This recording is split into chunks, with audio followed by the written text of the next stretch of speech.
मैं अजय कुमार अपने YouTube channel में हार्दिक स्वागत करता हूं। आज हम लोग एक फिर इंटरेस्टिंग वीडियो के साथ वापस आए हुए हैं, जिसमें देखेंगे गति equation, motion equation. Motion equation होते हैं तीन: फर्स्ट इक्वेशन, सेकंड इक्वेशन और थर्ड इक्वेशन।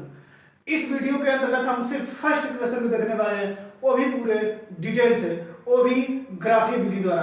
ग्राफीय विधि द्वारा हम देखेंगे फर्स्ट इक्वेशन को कैसे सॉल्व किया जाता है। तो सबसे पहले हम आपको बता दें, फर्स्ट इक्वेशन में हम जानते हैं कि दो फर्स्ट इक्वेशन जो होता है, फर्स्ट इक्वेशन में क्या रिजल्ट आता है और फर्स्ट इक्वेशन क्या होता है, उस सब का सॉल्यूशन हम इस वीडियो के माध्यम से करने वाले हैं। v इक्वल टू होता है u प्लस ए टी, ये होता है आपका फर्स्ट इक्वेशन। इस इक्वेशन को हम सॉल्व करेंगे और देखेंगे कि ये इक्वेशन ग्राफीय विधि द्वारा कैसे आता है। तो आइए लेट ना करके हम अपने सेशन को स्टार्ट करते हैं। तो देखिए, ये हमने एक ग्राफीय विधि बनाया है जिसमें वेग और समय के बीच संबंध का ग्राफ है। वेग और समय के बीच के संबंध का मैंने ग्राफ बनाया है, और इस ग्राफ के अंतर्गत हम v equal to u plus a t को सोल्यूशन करने वाले हैं। तो आप देख सकते हैं, एक मैंने y अक्ष को लिया मैंने एक, और एक x अक्ष को लिया है। x अक्ष को मैंने समय मान लिया है और y अक्ष को मैंने वेग मान लिया है। और एक पॉइंट जीरो से ऊपर की तरफ स्टार्ट होती है, मतलब ऊपर की तरफ जो रेखा जा रही है वो y अक्ष है, और नीचे की तरफ जो रेखा जा रही है सीधी वो x अक्ष है। आप एक जीरो पॉइंट है, एक ए पॉइंट है। आप यहाँ से देख सकते हैं कोई वस्तु है जो यहाँ से चलना प्रारंभ की है और ए पॉइंट तक गई है, तो उस वस्तु का वेग u माना गया है। ये देखिए, डेरिवेशन करने का तरीका क्या होता है कि मान लीजिए कोई ये जो बोर्ड दिख रहा है ये कॉपी है, तो डेरिवेशन करने का तरीका ये होता है कि पहले आप ऊपर ग्राफ बना दीजिए, नीचे सॉल्यूशन करिए, या ग्राफ का डिस्कस करिए, ग्राफ के बारे में लिखिए, ग्राफ है क्या, उसका पॉइंट कौन सा पॉइंट कहाँ है, कौन सा पॉइंट क्या प्रदर्शित कर रहा है, क्या दिखा रहा है, इस बात को डिस्कस करना पड़ता है। डेरिवेशन करने का तरीका यही होता है कि मैंने जो ग्राफ बनाया है, पहले ग्राफ को हम डिस्कस कर दें कि ग्राफ के अंतर्गत मैंने क्या लिया है। जब ग्राफ हम डिस्कस कर देंगे, उसके बाद डेरिवेशन करेंगे तो वो आसान होगी। तो ग्राफ किस प्रकार से बना सकते हैं? पहला तरीका ये होता है कि आप ग्राफ ऊपर बनाएंगे, नीचे उसका एक्सप्लेन करिए ग्राफ का। आप ग्राफ ऊपर बनाइए और नीचे एक्सप्लेन कर दीजिए शब्दों में, या आप ग्राफ साइड में बना लीजिए और एक्सप्लेन साइड आगे कर दीजिए। आप ये दो काम कर सकते हैं। तो मैंने ग्राफ बना दिया है, एक्सप्लेन हम बोल देते हैं, आप लिखना चाहेंगे तो लिख लीजिएगा और हम डेरिवेशन करेंगे। तो मैंने कहा एक दो रेखा लिया, एक x और एक y।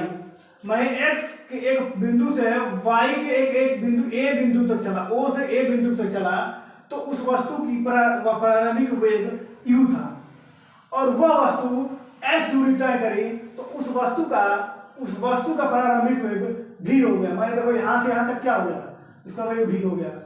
तो आप लिख सकते हैं कि o से a तक की दूरी को मैंने प्रारंभिक वेग माना, और v a से c तक की दूरी को मैंने अंतिम वेग माना, और o से e तक की दूरी को मैंने e माना, और जो ये रेखा है नीचे वाली और ये बीच वाली रेखा जो टूटी हुई लग रही है, ये रेखा और ये रेखा दोनों एक दूसरे के समांतर है। तो आप एक बात जानते हैं कि जब दोनों रेखा समांतर होती है तो उनके बीच की दूरी भी समांतर होती है। तो ये जो दूरी है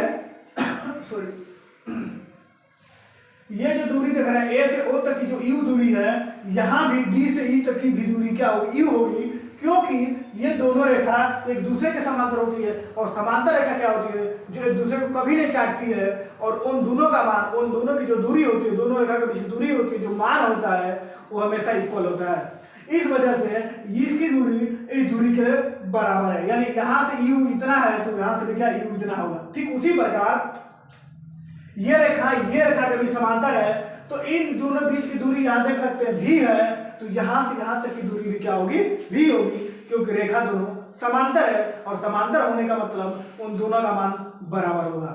तो आई होप ये ग्राफ आपको समझ में आ गया होगा। तो हम पहले, आप जानते हैं मैंने वेग और समय लिया है, तो जब हम वेग में समय के साथ वेग में परिवर्तन करते हैं तो क्या होता है, त्वरण उत्पन्न होता है। मतलब बातें क्लियर हो गई होगी कि इस ग्राफ से हम त्वरण ज्ञात करेंगे, और त्वरण ज्ञात करेंगे तो ये फॉर्मूला, ये जो हमें इक्वेशन है प्राप्त हो जाएगा। तो हम पहले लिखेंगे वस्तु का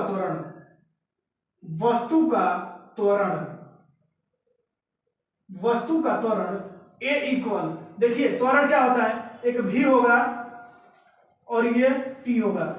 एक समय और वेग। त्वरण देखिए इसमें क्या होता है, समय के सापेक्ष बढ़। अब जानते हैं कि त्वरण यहाँ उत्पन्न हो रहा है। प्रवणता, इसकी प्रवणता, प्रवणता क्या होता है, ढाल। किसी भी ग्राफ की प्रवणता क्या होती है, ढाल होती है। और प्रवणता हम कैसे ज्ञात करते हैं, तो प्रवणता बराबर क्या होता है, प्रवणता बराबर क्या होता है, तो टेन थीटा। क्या होता है, टेन थीटा। और टेन थीटा बराबर क्या होता है, लंब बटे आधार। क्या होता है, लंब बटे आधार। तो प्रवणता ये क्या है, भी है, यहां से यहां देख रहे हैं भी है, ये लंब हो गया, और यहां से यहां तक देख रहे हैं टी है, यानी कि ये क्या हो गया, आधार हो गया। यानी कि त्वरण ज्ञात करने के लिए हमें ढाल ज्ञात करना पड़ता है, मतलब कि प्रवणता ज्ञात करना पड़ता है। तो प्रवणता ज्ञात करेंगे तो यहाँ आप ज्ञात करेंगे ए इक्वल टू क्या हो जाएगा आपका, ए भी अपॉन टी।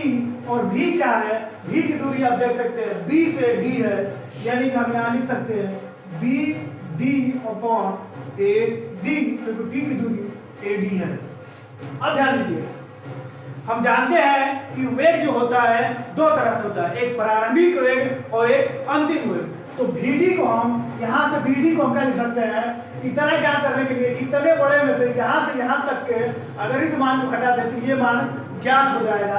यानी हम vd को क्या लिख सकते हैं, vd को लिख सकते हैं be और माइनस be माइनस यहाँ से लिख सकते हैं ed बटे में ए डी। आई होप बातें क्लियर हो गई होगी। अब ध्यान दीजिए ए इक्वल क्या हो जाएगा, बी ई का मान क्या है, ध्यान दीजिए बी ई का मान क्या है, पूरा भी है, और बी ई डी का मान क्या है, यू है, और इसका मान क्या है आपका टी है। तो आप साफ साफ से दिख रहे होंगे कि ये ज्ञात हो गया। अब इसका साथ इसके साथ गुणा करेंगे तो हो जाएगा ए टी, और ये बच जाएगा भी माइनस यू, और ये यू इधर चला जाएगा तो हो जाएगा भी equal to u plus a t. I hope बातें क्लियर हो गई होगी, हमारा इक्वेशन निकल के आ गया। तो मैंने क्या किया, पहले त्वरण ज्ञात किया। त्वरण ज्ञात करने के लिए क्या होता है, ढाल, प्रवणता ज्ञात कर। किसी भी ग्राफ का त्वरण ज्ञात करने के लिए हमें प्रवणता ज्ञात करना होता है। अब प्रवणता मतलब क्या होता है, ढाल होता है। और ढाल कैसे ज्ञात करते हैं, टेन थीटा द्वारा।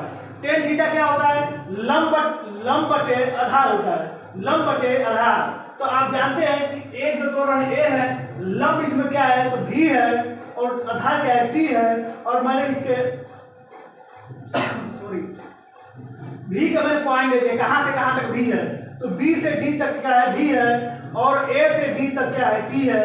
और बी डी को मैं क्या लिख सकता हूं, ये पूरे वेग है, ये पूरा वेग है, और इसमें हम अंतिम वेग और माइनस प्रारंभिक वेग कर सकते हैं।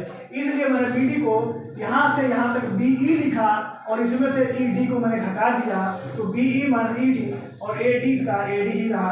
बी देखिए यहाँ से यहाँ तक क्या है, भी है, तो मैंने भी लिखा, और ई डी यहाँ से मतलब इसके बराबर है, मतलब इसका मान यू है, तो मैंने यू लिखा, और ए डी का मान आप देख ही रहे हैं, टी है तो टी है, और इसके साथ इसमें गुणा करा दिया तो हो गया ए टी, और भी माइनस यू, और ई को मैंने इधर भेजा तो भी इक्वल टू हो गया यू प्लस ए टी।